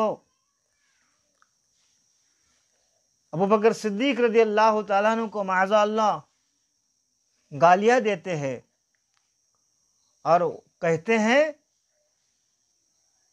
کہ علی پہلی خلافت کے حقدار تھے، مگر ایسا نہیں ہے، ایسا نہیں ہے۔ ابو بکر صدیق رضی اللہ تعالیٰ عنہ کی وہ شان ہے کہ وہ ایمان لانے میں حضور کے ساتھ، ہجرت کی رات حضور کے ساتھ، ہجرت کرنے میں حضور کے ساتھ، سفر میں حضور کے ساتھ، حضر میں حضور کے ساتھ، اور قسمت کا ستارہ دیکھیے ایسا چمکا کہ قبر میں بھی حضور کے ساتھ ہے۔ یہ ابو بکر صدیق رضی اللہ تعالیٰ عنہ کی شان ہے، صلی اللہ تعالی علیہ وسلم اور رضی اللہ تعالی عنہ۔ حضرت ابو بکر صدیق رضی اللہ تعالیٰ عنہ پہلے خود غار میں داخل ہوئے اور اچھی طرح غار کی صفائی کی اور اپنے بدن کے کپڑے پھاڑ پھاڑ کر غار کے تمام سوراخوں کو بند کیا۔ پھر آقا کون و مکان صلی اللہ تعالی علیہ وسلم غار کے اندر تشریف لے گئے اور حضرت ابو بکر صدیق رضی اللہ تعالیٰ عنہ کی گود میں اپنا سر مبارک رکھ کر سو گئے۔ حضرت ابو بکر صدیق رضی اللہ تعالیٰ عنہ نے ایک سوراخ کو اپنی ایڑی سے بند کر رکھا تھا، کیونکہ کپڑے میں اتنی سمائی نہیں تھی کہ کپڑا پھاڑ کر اس سوراخ کو بند کر سکے۔ تو جو سوراخ بند نہیں کیا تھا اس پر ابو بکر صدیق رضی اللہ تعالیٰ عنہ نے اپنی ایڑی مبارک رکھی۔ سوراخ کے اندر سے ایک سانپ نے بار بار یار غار کے پاؤں میں کاٹا۔ حضرت ابو بکر صدیق رضی اللہ تعالیٰ عنہ نے اس خیال سے پاؤں نہیں ہٹایا کہ رحمت دو عالم صلی اللہ تعالی علیہ وسلم کے خواب راحت میں خلل نہ پڑ جائے، مگر درد کی شدت سے یار غار کے آنسوؤں کی دھار کے چند قطرات سرور کائنات صلی اللہ تعالی علیہ وسلم کے رخسار مبارک پر نثار ہو گئے، جس سے رحمت دو عالم صلی اللہ تعالی علیہ وسلم بیدار ہو گئے اور اپنے یار غار کو روتا دیکھ کر بے قرار ہو گئے۔ پوچھا ابو بکر کیا ہوا؟ عرض کی یا رسول اللہ صلی اللہ تعالی علیہ وسلم مجھے سانپ نے کاٹ لیا ہے۔ یہ سن کر آقا دو جہاں صلی اللہ تعالی علیہ وسلم نے اپنا لعب دہن لگا دیا، جس سے فوراً ہی سارا درد جاتا رہا، زہر اتر گیا۔ آقا کون و مکان صلی اللہ تعالی علیہ وسلم 3 رات اس غار میں رونق افروز رہے۔ یہاں ایمان افروز ایک واقعہ عرض کرتا ہوں۔ وہ جو سانپ جس نے حضرت ابو بکر صدیق رضی اللہ تعالی عنہ کے ایڑی پر کاٹ لیا تھا، وہ سانپ حضرت موسیٰ علیہ السلام کے زمانے کا تھا یا پھر حضرت عیسیٰ علیہ السلام کے زمانے کا تھا۔ اگر وہ سانپ حضرت موسیٰ علیہ السلام کے زمانے کا تھا تو اس کی 2000 سال کی عمر تھی۔ اگر وہ سانپ حضرت عیسیٰ علیہ السلام کے زمانے کا تھا 600 سال سے زیادہ اس کی عمر تھی۔ تو وہ سانپ موسیٰ علیہ السلام کے زمانے کا یا حضرت عیسیٰ علیہ السلام کے زمانے کا؟ تو حضرت موسیٰ علیہ السلام نے کہا تھا اے سانپ، اگر اللہ تعالیٰ نے تجھے تیری عمر وفا فرما دی تو نبی آخر الزماں اس غار میں ہجرت کے رات تشریف لائے گے، تو ان کی زیارت کرنا۔ تو حضرت عیسیٰ علیہ السلام کے زمانے کا تھا، تو عیسیٰ علیہ السلام نے فرمایا تھا، اے سانپ، اگر اللہ تعالیٰ نے تیری عمر تجھے وفا فرما دی اور تو اس زمانے تک زندہ رہا، تو نبی آخر الزماں صلی اللہ تعالیٰ علیہ وسلم ہجرت کی رات اس غار میں آئے گے، تو ان کی زیارت کر لینا۔ تو وہ سانپ اس وقت سے اشتیاق میں تھا کہ ایک دن نبی تشریف لائے گی اس غار میں صلی اللہ تعالیٰ علیہ وسلم، تو ان کی زیارت کے شرف سے میں مشرف ہو جاؤں گا۔ تو وہ سانپ اتنے سال سے طلبگار تھا، جب اس کو معلوم ہو گیا کہ وہ نبی صلی اللہ تعالیٰ علیہ وسلم اس غار میں تشریف لا چکے ہیں، تو سانپ بڑے ہی اشتیاق سے سرکار صلی اللہ تعالیٰ علیہ وسلم کی زیارت کرنے کے لیے جا رہا تھا۔ تو دیکھا کہ اس نے کہ میرا راستہ کس نے روکا ہوا ہے، تو اس سانپ نے اسی وجہ سے حضرت ابوبکر صدیق رضی اللہ تعالیٰ عنہ کو ڈھس لیا تھا۔ مگر وہ سانپ کا زہر آقا دو جہاں صلی اللہ تعالیٰ علیہ وسلم کے لعاب دہن سے زائل ہو گیا۔ کسی عاشق رسول صلی اللہ تعالیٰ علیہ وسلم نے فرمایا، زہر کے اجمل جو تریاک تھا، وہ جو ثابت ہوا ہر مرض کی دوا، جس سے پائی مریضوں نے کامل شفا، وہ ہے میرے نبی کا لعاب دہن صلی اللہ تعالیٰ علیہ وسلم۔ حضرت ابوبکر صدیق رضی اللہ تعالیٰ عنہ کے جوان فرزند حضرت عبداللہ رضی اللہ تعالیٰ عنہ روزانہ رات کو غار کے منہ پر سوتے اور صبح سویرے ہی مکہ چلے جاتے اور پتہ لگاتے کہ قریش کیا تدبیریں کر رہے ہیں۔ جو کچھ خبر ملتی شام کو آ کر آقا کون و مکان صلی اللہ تعالیٰ علیہ وسلم سے عرض کر دیتے۔ حضرت ابوبکر صدیق رضی اللہ تعالیٰ عنہ کے غلام حضرت عامر بن فہیرہ رضی اللہ تعالیٰ عنہ کچھ رات گئے چراگاہ سے بکریاں لے کر غار کے پاس آ جاتے اور ان بکریوں کا دودھ دونوں عالم کے تاجدار صلی اللہ تعالیٰ علیہ وسلم اور ان کے یار غار پی لیتے تھے۔ زرقانی علی المحیب جلد 1 صفحہ 339۔ آقا کون و مکان صلی اللہ تعالیٰ علیہ وسلم تو غار ثور میں تشریف فرما ہو گئے۔ ادھر کاشانۂ نبوت کا محاصرہ کرنے والے کفار جب صبح کو مکان میں داخل ہوئے تو بستر نبوت پر حضرت علی رضی اللہ تعالیٰ عنہ تھے۔ ظالموں نے تھوڑی دیر مولا کائنات رضی اللہ تعالیٰ عنہ سے پوچھ گچھ کر کے آپ کو چھوڑ دیا۔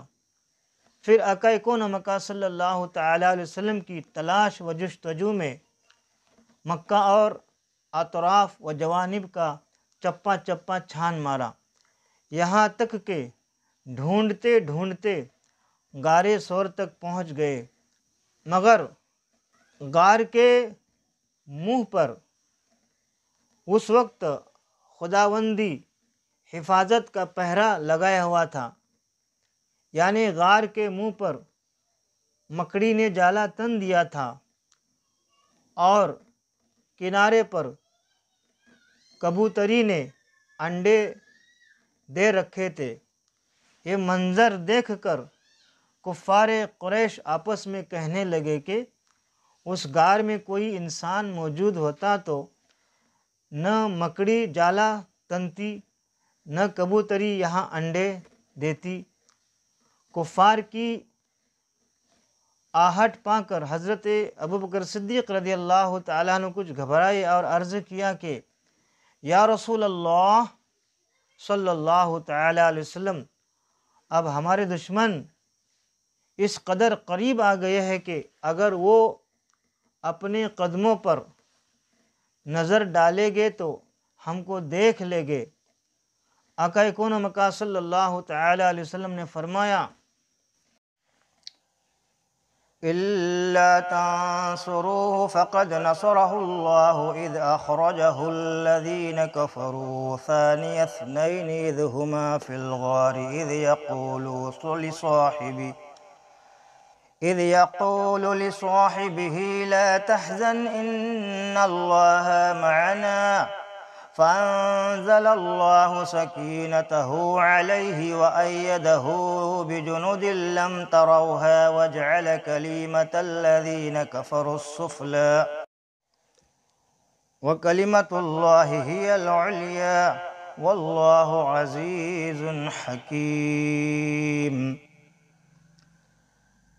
اگر تم محبوب کی مدد نہ کرو تو بے شک اللہ نے ان کی مدد فرمائی جب کافروں کی شرارت سے انہیں باہر تشریف لے جانا ہوا صرف 2 جان سے، جب وہ دونوں غار میں تھے، جب اپنے یار سے فرماتے تھے غم نہ کھا، بے شک اللہ ہمارے ساتھ ہے، تو اللہ نے اس پر اپنا سکینہ اتارا اور ان فوجوں سے اس کی مدد کی جو تم نے نہ دیکھے، اور کافروں کی بات نیچے ڈالی۔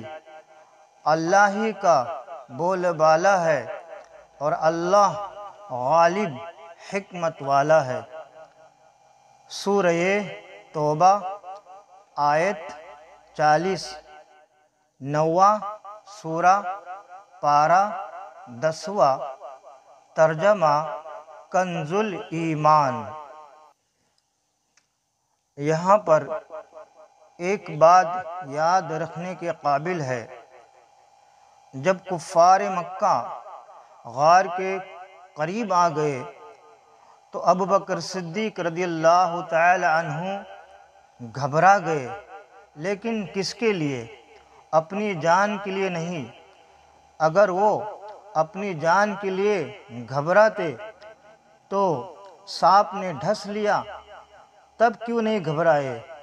سانپ نے بار بار ڈسنے کے باوجود بھی انہوں نے اپنی ایڑی نہیں ہٹائی، تو ابوبکر صدیق اپنے لیے نہیں گھبرائے بلکہ آقا کون مکہ صلی اللہ تعالی علیہ وسلم کو کفار مکہ تکلیف دیں گے اس لیے آپ گھبرائے۔ کفار مکہ نے جھانک کر غار میں دیکھا مگر ان کو کچھ بھی نظر نہیں آیا، اور کیوں آتا؟ ہم سب کے ایمان کی حفاظت کرنے والے مجدد و دین و ملت اعلی حضرت رضی اللہ تعالی عنہ فرماتے ہیں اللہ کی سرتا بقدم شان ہے یہ، انسان ہی انسان وہ انسان ہے یہ، قرآن تو ایمان بتاتا ہے انہیں، ایمان یہ کہتا ہے میری جان ہے یہ، اور جان ہے وہ نظر نہیں آتی۔ محقق بریلوی مجدد اسلام اعلی حضرت رضی اللہ تعالیٰ عنہ اور فرماتے ہیں جان ہے جان کیا نظر آئے، جان ہے جان کیا نظر آئے، کیوں عدو گرد غار پھرتے ہیں۔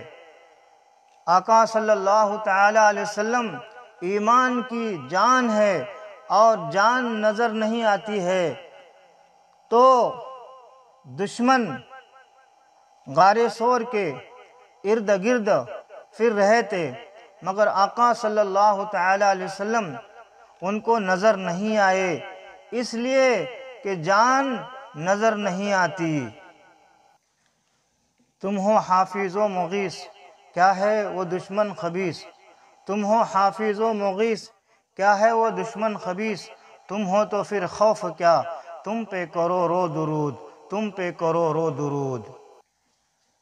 اس کے بعد اللہ تعالیٰ نے حضرت ابوبکر صدیق رضی اللہ تعالیٰ عنہ کے قلب پر یعنی دل پر سکون و اطمینان کا ایسا سکینہ اتار دیا کہ وہ بالکل ہی بے خوف ہو گئے۔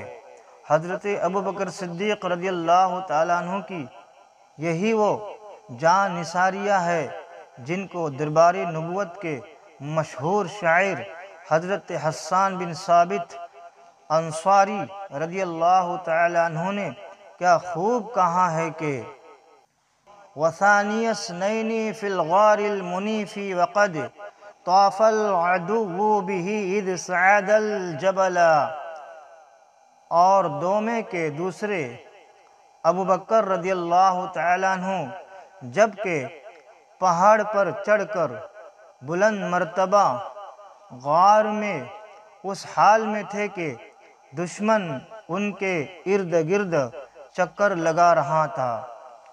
وَكَانَ أَحِبَّ رَسُولِ اللَّهِ قَدْ عَلِمُوا مِنَ الْخَلَائِقِ لَمْ يَعْدِلْ بِهِ بَدَلًا، اور ابو بکر رضی اللہ تعالیٰ عنہ رسول اللہ صلی اللہ تعالیٰ علیہ وسلم کے محبوب تھے۔ تمام مخلوق اس بات کو جانتی ہے کہ آقا کون و مکان صلی اللہ تعالیٰ علیہ وسلم نے کسی کو بھی ان کے برابر نہیں ٹھہرایا۔ زرقانی علی المواہب جلد 1 صفحہ 337۔ بہرحال چوتھے دن آقا کون و مکان صلی اللہ تعالیٰ علیہ وسلم یکم ربیع الاول یعنی 1 ربیع الاول 2 شنبہ یعنی پیر کے دن غار ثور سے باہر تشریف لائے۔ عبداللہ بن ارقیت جس کو رہنمائی کے لیے کرایہ پر آقا کون و مکان صلی اللہ تعالیٰ علیہ وسلم نے نوکر رکھ لیا تھا، وہ قرارداد کے مطابق 2 اونٹنیاں لے کر غار ثور پر حاضر تھا۔ آقا دو جہاں صلی اللہ تعالیٰ علیہ وسلم اپنی اونٹنی پر سوار ہوئے اور ایک اونٹنی پر حضرت ابوبکر صدیق رضی اللہ تعالیٰ عنہ اور حضرت عامر بن فہیرہ رضی اللہ تعالیٰ عنہ بیٹھے، اور عبداللہ بن ارقیت آگے آگے پیدل چلنے لگا اور عام راستہ سے ہٹ کر ساحل سمندر کے غیر معروف راستوں سے سفر شروع کر دیا۔ 100 اونٹ کا انعام۔ ادھر اہل مکہ نے اشتہار دے دیا کہ یعنی اعلان کیا کہ جو شخص محمد صلی اللہ تعالیٰ علیہ وسلم کو گرفتار کر کے لائے گا اس کو 100 اونٹ انعام ملے گا۔ اس غراں قدر انعام کے لالچ میں بہت سے لالچی لوگوں نے آقا کون و مکان صلی اللہ تعالیٰ علیہ وسلم کی تلاش شروع کر دی، اور کچھ لوگ تو منزلوں دور دور تک تعاقب میں گئے۔ ام معبد کی بکری۔ دوسرے روز مقام قدید میں ام معبد عاتقہ بنت خالد خزاعیہ کے مکان پر نبی کونین صلی اللہ تعالیٰ علیہ وسلم کا گزر ہوا۔ ام معبد ایک ضعیف عورت تھی جو اپنے خیمہ کے صحن میں بیٹھی رہا کرتی تھی اور مسافروں کو کھانا پانی دیا کرتی تھی۔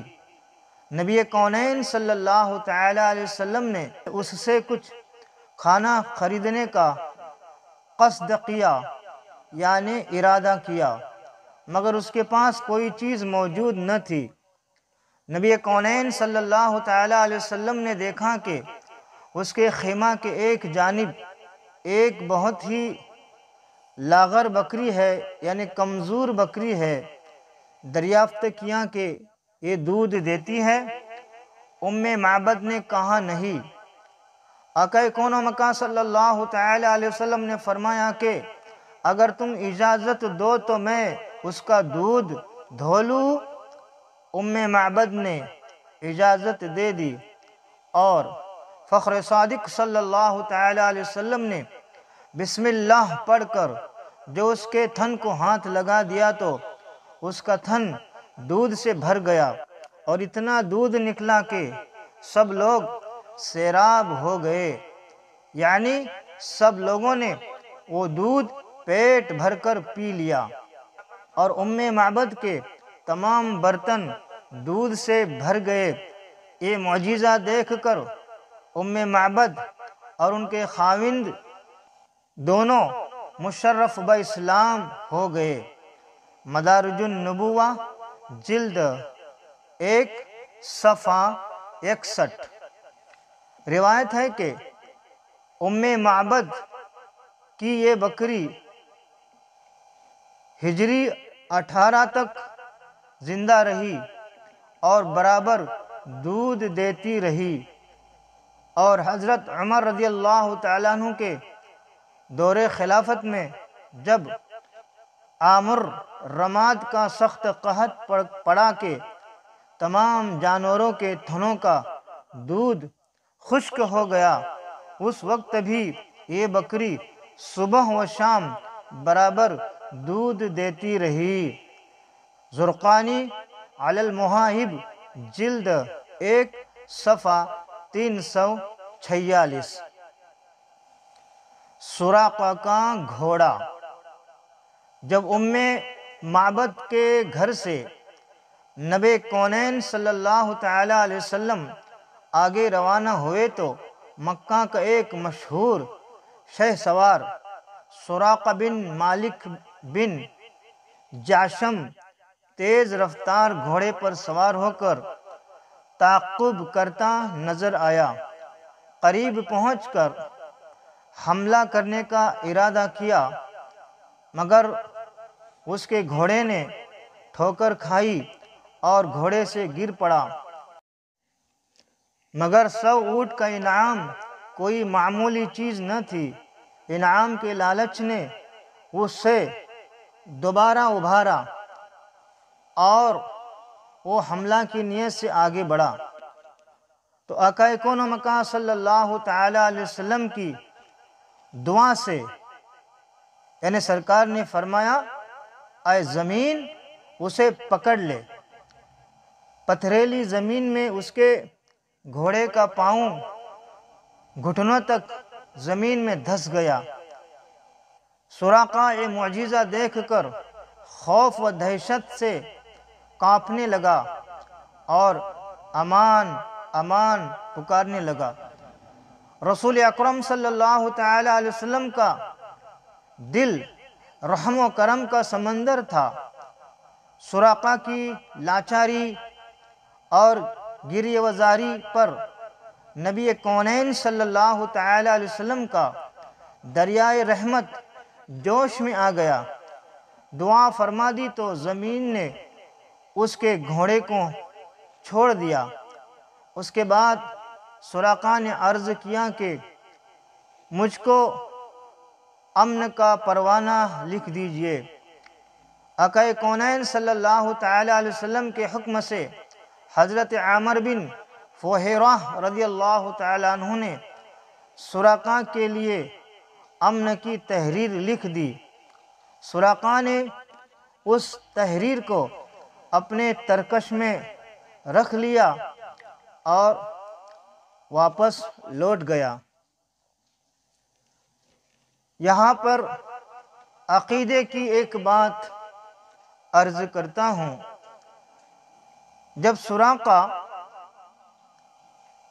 واپس لوٹ رہا تھا تو آقا کون و مکان صلی اللہ تعالی علیہ وسلم نے فرمایا اے سراقہ میں تیرے ہاتھوں میں کسریٰ کے بادشاہ کے سونے کے کنگن دیکھ رہا ہوں۔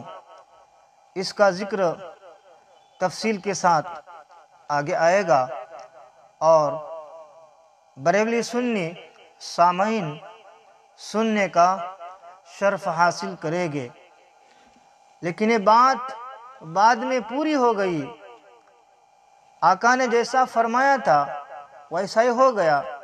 اسی لیے تمام روئے زمین کے ایمان کی حفاظت کرنے والے ہمارے محسن اعلی حضرت بریلوی رضی اللہ تعالیٰ عنہ فرماتے ہیں، او زباں جس کو سب کن کی کنجی کہے، او زباں جس کو سب کن کی کنجی کہے، اس کی نافذ حکومت پہ لاکھوں سلام۔ راستہ میں جو شخص بھی آقا کون و مکان صلی اللہ تعالیٰ علیہ وسلم کے بارے میں دریافت کرتا تو سراقہ اس کو ایک کہہ کر لوٹا دیتے کہ میں نے بڑی دور تک بہت زیادہ تلاش کیا مگر حضرت صلی اللہ تعالیٰ علیہ وسلم اس طرف نہیں ہے۔ واپس لوٹتے ہوئے سراقہ نے کچھ سامان سفر بھی آقا کون و مکان صلی اللہ تعالیٰ علیہ وسلم کی خدمت میں بطور نذرانہ پیش کیا مگر حضرت صلی اللہ تعالیٰ علیہ وسلم نے قبول نہیں فرمایا۔ بخاری باب ہجرت النبی صلی اللہ تعالیٰ علیہ وسلم، جلد 1 صفحہ 554، و زرقانی جلد 1 صفحہ 346، مدارج النبوہ جلد 2 صفحہ 62۔ سراقہ اس وقت تو مسلمان نہیں ہوئے مگر آقا کون و مکان صلی اللہ تعالیٰ علیہ وسلم کی عظمت نبوت اور اسلام کی صداقت کا سکہ ان کے دل پر بیٹھ گیا۔ جب آقا کون و مکان صلی اللہ تعالیٰ علیہ وسلم نے فتح مکہ اور جنگ طائف و حنین سے فارغ ہو کر جعرانہ میں پڑاؤ کیا تو سراقہ اسی پروانہ امن کو لے کر بارگاہ نبوت میں حاضر ہو گئے اور اپنے قبیلہ کی بہت بڑی جماعت کے ساتھ اسلام قبول کر لیا۔ دلائل النبوہ جلد 2 صفحہ 15 و مدارج النبوہ جلد 2 صفحہ 62۔ واضح رہے کہ یہ وہی سراقہ بن مالک رضی اللہ تعالیٰ عنہ ہیں جن کے بارے میں آقا کون و مکان صلی اللہ تعالیٰ علیہ وسلم نے اپنے علم غیب سے غیب کی خبر دیتے ہوئے یہ ارشاد فرمایا تھا کہ اے سراقہ تیرا کیا حال ہوگا جب تجھ کو ملک فارس کے بادشاہ کسریٰ کے دونوں کنگن پہنائے جائیں گے۔ اس ارشاد کے برسوں بعد جب حضرت عمر فاروق اعظم رضی اللہ تعالیٰ عنہ کے دور خلافت میں ایران فتح ہوا اور کسریٰ کے کنگن دربار خلافت میں لائے گئے تو امیر المؤمنین حضرت عمر رضی اللہ تعالیٰ عنہ نے تاجدار دو عالم صلی اللہ تعالیٰ علیہ وسلم کے فرمان کی تصدیق و تحقیق کے لیے وہ کنگن حضرت سراقہ بن مالک رضی اللہ تعالیٰ عنہ کو پہنا دیے اور فرمایا کہ اے سراقہ رضی اللہ تعالیٰ عنہ یہ کہوں کہ اللہ تعالیٰ ہی کے لیے حمد ہے جس نے ان کنگنوں کو بادشاہ فارس کسریٰ سے چھین کر سراقہ بدوی کو پہنا دیا رضی اللہ تعالیٰ عنہما۔ حضرت سراقہ رضی اللہ تعالیٰ عنہ نے ہجری 24 میں وفات پائی جبکہ حضرت عثمان غنی رضی اللہ تعالیٰ عنہ تخت خلافت پر رونق افروز تھے۔ زرقانی علی المواہب جلد 1 صفحہ 246 و صفحہ 348۔ بریدہ اسلمی کا جھنڈا۔ جب آقا کون و مکان صلی اللہ تعالیٰ علیہ وسلم مدینہ کے قریب پہنچ گئے تو برید اسلمی قبیلہ بنی سہم کے 70 سواروں کو ساتھ لے کر اس لالچ میں آقا کون و مکان صلی اللہ تعالی علیہ وسلم کی گرفتاری کے لیے آئے کہ قریش سے 100 اونٹ انعام مل جائے گا۔ مگر جب نبی کونین صلی اللہ تعالی علیہ وسلم کے سامنے آیا اور پوچھا کہ آپ کون ہیں، تو آقا کون و مکان صلی اللہ تعالی علیہ وسلم نے فرمایا کہ میں محمد بن عبداللہ ہوں اور خدا کا رسول ہوں صلی اللہ تعالی علیہ وسلم جل جلالہ رضی اللہ تعالی عنہ۔ جمال و جلال نبوت کا ان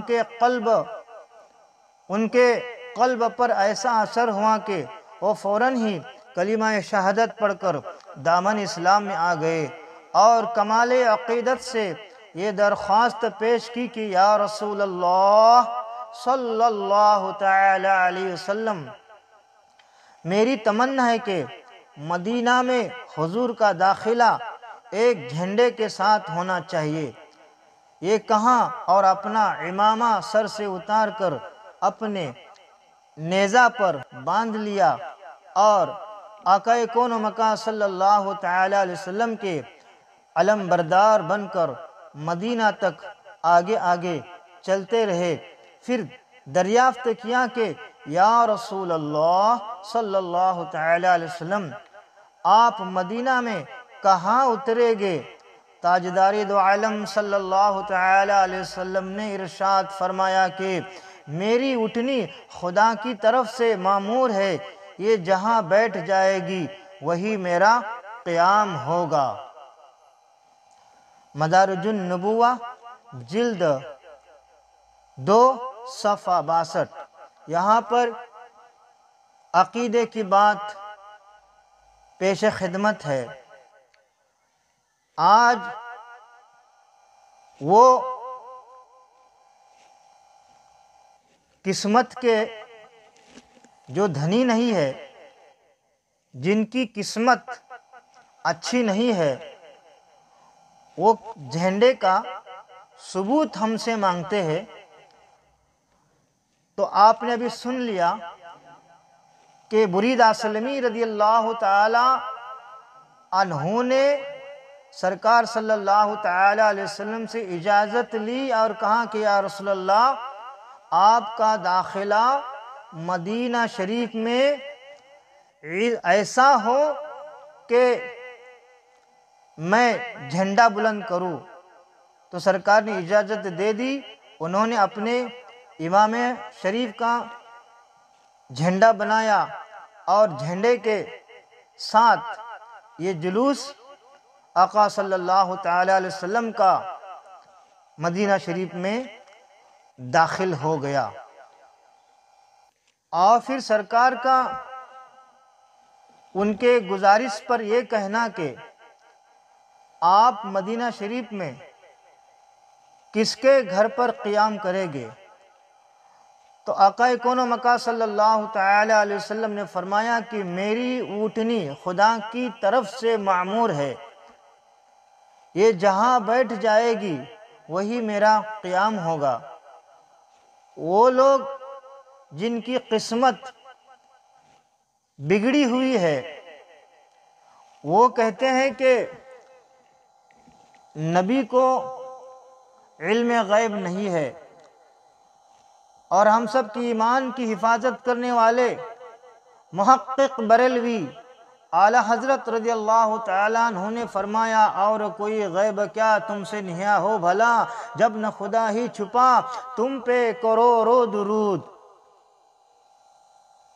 تو آقا صلی اللہ تعالی علیہ وسلم کو اللہ تبارک و تعالی نے علم غیب عطا فرمایا ہے، اور آقا صلی اللہ تعالی علیہ وسلم نے جس اونٹنی پر سواری فرمائی، تو میرے آقا صلی اللہ تعالی علیہ وسلم کے فیضان سے، برکت سے اس اونٹنی کو بھی یہ علم ہو گیا کہ مجھے کہاں رکنا ہے، مجھے کہاں بیٹھنا ہے، اور اس اونٹنی کو بھی معلوم تھا کہ مجھے کہاں بیٹھنا ہے، تو وہ اونٹنی وہیں پر بیٹھ گئی۔ حضرت زبیر کے بیش قیمت کپڑے۔ اس سفر میں حسن اتفاق سے حضرت زبیر بن العوام رضی اللہ تعالیٰ عنہ سے ملاقات ہو گئی، جو آقا کون و مکان صلی اللہ تعالیٰ علیہ وسلم کی پھوپھی حضرت صفیہ رضی اللہ تعالیٰ عنہ کے بیٹے ہیں۔ یہ ملک شام سے تجارت کا سامان لے کر آ رہے تھے۔ انہوں نے آقا کون و مکان صلی اللہ تعالیٰ علیہ وسلم اور حضرت ابوبکر صدیق رضی اللہ تعالیٰ عنہ کی خدمت میں چند نفیس کپڑے بطور نذرانہ پیش کیے، جن کو تاجدار دو عالم صلی اللہ تعالیٰ علیہ وسلم اور حضرت ابوبکر صدیق رضی اللہ تعالیٰ عنہ نے قبول فرمایا۔ مدارج النبوہ جلد 2 صفحہ 63۔ شہنشاہ رسالت مدینہ میں آقا کون و مکان صلی اللہ تعالیٰ علیہ وسلم کی آمد کی خبر چونکہ مدینہ میں پہلے سے پہنچ چکی تھی، اور عورتوں بچوں تک کی زبانوں پر آقا کون و مکان صلی اللہ تعالیٰ علیہ وسلم کی تشریف آوری کا چرچا تھا، اس لیے اہل مدینہ آپ کے دیدار کے لیے انتہائی مشتاق اور بے قرار تھے۔ روزانہ صبح سے نکل کر شہر کے باہر سراپا انتظار بن کر استقبال کے لیے تیار رہتے تھے، اور جب دھوپ تیز ہو جاتی تو حسرت و افسوس کے ساتھ اپنے گھروں کو واپس لوٹ جاتے۔ ایک دن اپنے معمول کے مطابق اہل مدینہ فخر صادق صلی اللہ تعالیٰ علیہ وسلم کی راہ دیکھ کر واپس جا چکے تھے کہ ناگہاں ایک یہودی نے اپنے قلعہ سے دیکھا کہ تاجدار دو عالم، فخر دو عالم، آقا دو جہاں صلی اللہ تعالیٰ علیہ وسلم کی سواری مدینے کے قریب آن پہنچی ہے۔ اس نے بآواز بلند پکارا کہ اے مدینہ والو، لو تم جس کا روزانہ انتظار کرتے تھے وہ کاروان رحمت آ گیا۔ یہ سن کر تمام انصار بدن پر ہتھیار سجا کر اور وجد و شادمانی سے بے قرار ہو کر دونوں عالم کے تاجدار صلی اللہ تعالیٰ علیہ وسلم کا استقبال کرنے کے لیے اپنے گھروں سے نکل پڑے، اور نعرہ تکبیر کی آوازوں سے تمام شہر گونج اٹھا۔ مدارج النبوہ جلد 2 صفحہ 63 وغیرہ۔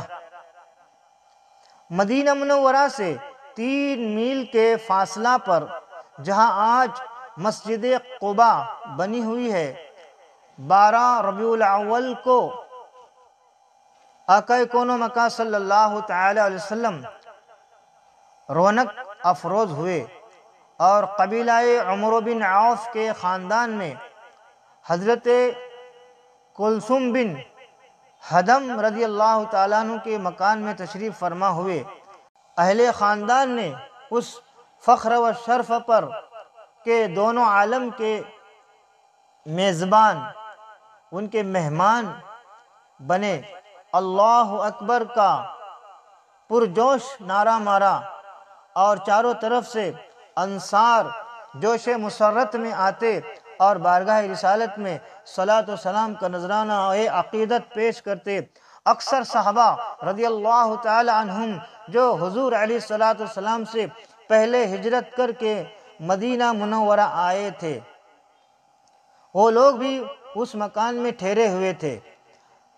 حضرت علی رضی اللہ تعالیٰ عنہ بھی حکم نبوی کے مطابق قریش کی امانتیں واپس لوٹا کر تیسرے دن مکہ سے چل پڑے تھے، اور وہ بھی مدینہ آ گئے اور اسی مکان میں قیام فرمایا، اور حضرت کلثوم بن حدم رضی اللہ تعالی عنہ اور ان کے خاندان والے ان تمام مقدس مہمانوں کی مہمان نوازی میں دن رات مصروف رہنے لگے۔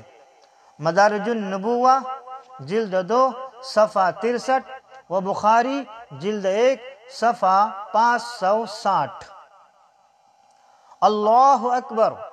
عمرو بن عوف کے خاندان میں حضرت سید الانبیاء و سید الاولیاء اور صالحین صحابہ رضی اللہ تعالی عنہم کے نورانی اجتماع سے ایسا سماح بن گیا ہوگا کہ غالباً چاند، سورج اور ستارے حیرت کے ساتھ اس مجمع کو دیکھ کر زبان حال سے کہتے ہوگے کہ یہ فیصلہ مشکل ہے کہ آج انجمن آسمان زیادہ روشن ہے یا حضرت کلثوم بن حدم رضی اللہ تعالی عنہ کا مکان، اور شاید خاندان عمرو بن عوف کا بچہ بچہ جوش مسرت سے مسکرا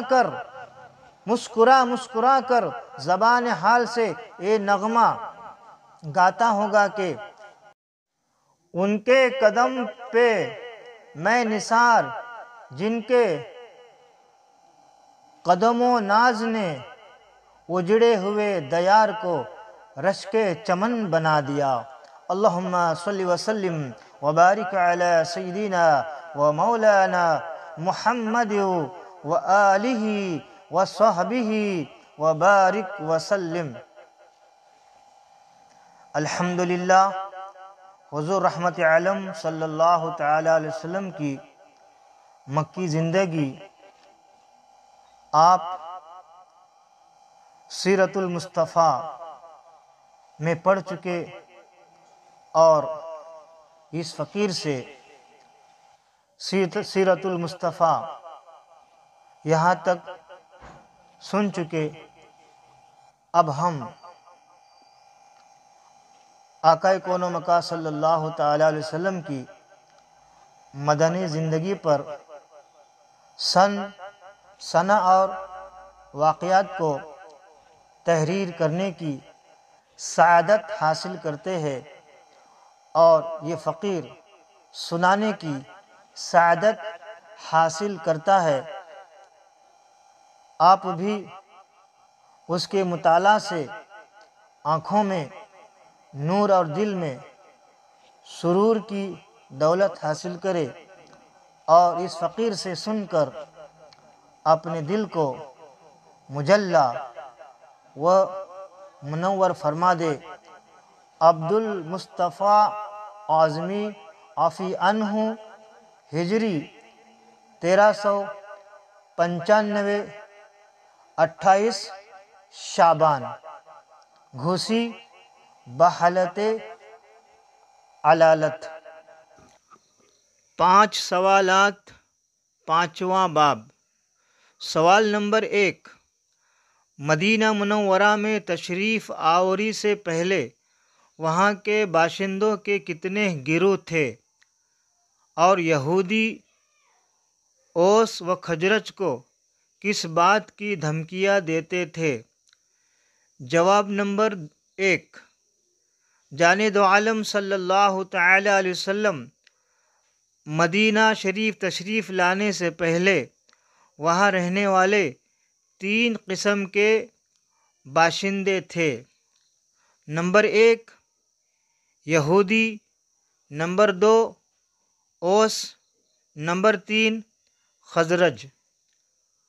اور یہودی اکثر اوس اور خزرج انصار کے دونوں قبیلوں کو یہ دھمکیاں دیا کرتے تھے کہ نبی آخر الزمان صلی اللہ تعالی علیہ وسلم کے وقت ہم ان کے لشکر میں شامل ہو کر تم بت پرستوں کو دنیا سے نیست و نابود کر ڈالیں گے۔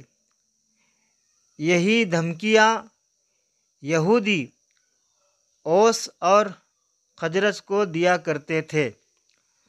سوال نمبر 2، بیعت عقبہ اولی اور بیعت عقبہ ثانیہ کب اور کہاں ہوئی؟ جواب نمبر 2، بیعت عقبہ اولا یعنی پہلی بیعت سن 12 نبوی میں حج کے موقع پر مدینہ شریف کے 12 آدمیوں نے مینا کی اسی گھاٹی میں چھپ کر اسلام قبول کیا اور آقا کون و مکہ صلی اللہ تعالی علیہ وسلم سے بیعت کی۔ اور بیعت عقبہ ثانیہ دوسری بیعت سن 13 نبوی میں حج کے موقع پر مدینہ شریف کے تقریباً 72 آدمیوں نے مینا کی اسی گھاٹی میں اسلام قبول کیا اور سرکار دو عالم صلی اللہ تعالی علیہ وسلم کے دست حق پرستہ پر بیعت کی۔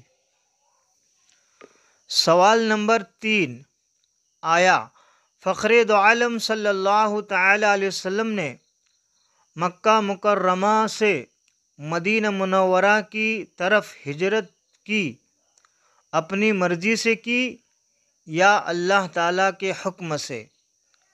جواب نمبر 3، جان دو عالم صلی اللہ تعالی علیہ وسلم نے مکۃ المکرمہ سے مدینۃ المنورہ کی طرف ہجرت کی اپنی مرضی سے نہیں بلکہ اللہ تعالیٰ کی مرضی سے کی۔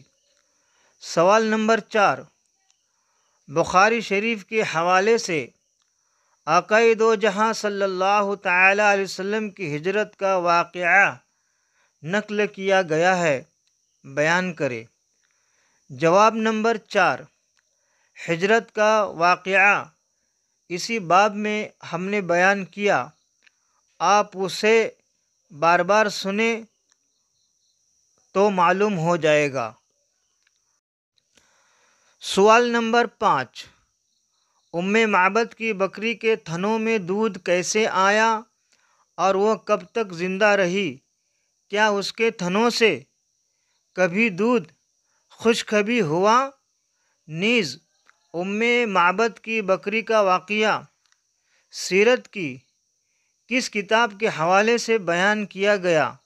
صفحہ اور جلد نمبر بھی بیان کرے۔ جواب نمبر 5، آقا کونین صلی اللہ تعالی علیہ وسلم نے بسم اللہ پڑھ کر اس بکری کے تھن کو اپنا ہاتھ مبارک لگا دیا تو اس کا تھن دودھ سے بھر گیا اور وہ بکری سن ہجری 18 تک زندہ رہی اور برابر دودھ دیتی رہی، اور خلیفہ دوم حضرت عمر فاروق اعظم رضی اللہ تعالیٰ عنہ کے دور خلافت میں سخت قحط پڑا تھا۔ تمام جانوروں کے تھنوں کا دودھ خشک ہو گیا تھا، مگر اس وقت بھی یہ بکری صبح و شام برابر دودھ دیتی رہی، اور یہ واقعہ اس کتاب کے حوالے سے بیان کیا گیا۔ زرقانی علی المواہب جلد 1 صفحہ 346۔ قطع تاریخ تصنیف آز مولوی فضل رسول بن حضرت مصنف مدد ذلہ۔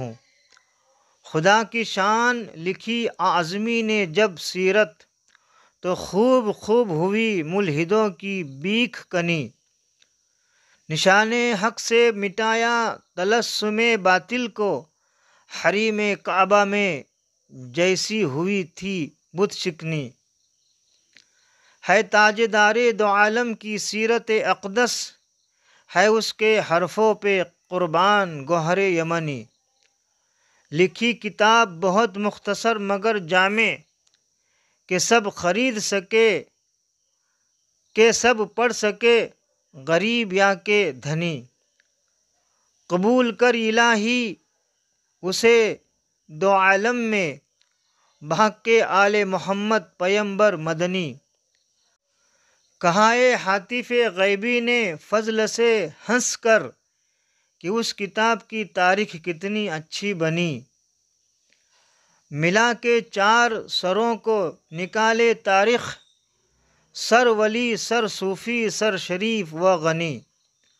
ولی کا سر واو، صوفی کا سر صاد، شریف کا سر شین، غنی کا سر غین۔